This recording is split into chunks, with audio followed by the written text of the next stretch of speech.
আলহামদুলিল্লাহ ওয়াসসালাতু ওয়াসসালামু আলা রাসূলিল্লাহ। Stepney green এলাকায় রোজালিন গ্রিন হল নামে একটি পুরনো চার্চ এবং পরবর্তী পর্যায়ে সিনাগগ হিসেবে ব্যবহৃত একটি বিল্ডিং 1.9 মিলিয়ন দিয়ে খরিদ করা হয়েছে। এই বিল্ডিংটি অনেক পুরনো।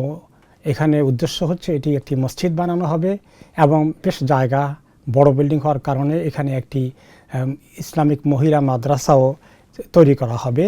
এই টার্গেটে বিল্ডিংটি কেনা হয়েছে। এই মুহূর্তে অলরেডি মসজিদের কাজ শুরু হয়ে গেছে, নামাজ চলছে, কিন্তু পুরনো বিল্ডিং হওয়ার কারণে হিটিং সিস্টেমের সমস্যা থেকে শুরু করে অনেক রিপেয়ারের কাজ করতে হবে। এমনকি মুসল্লাগুলো নেওয়া হয়েছে, বিভিন্ন মসজিদে পুরনো মুসল্লা দিয়ে নামাজ পড়ছেন মুসল্লিরা। অনেক ঠান্ডা, অনেক শীতের মধ্যে কষ্ট পাচ্ছেন এবং সমস্ত সিস্টেমটাকে আপডেট করতে হিটিং থেকে শুরু করে সেটার জন্য আরও 1 মিলিয়ন পাউন্ডের বেশি প্রয়োজন হয়ে যাচ্ছে খুব জরুরি ভিত্তিতে।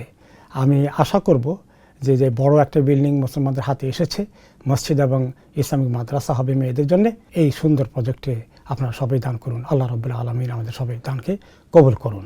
বারাকাল্লাহু ফিকুম।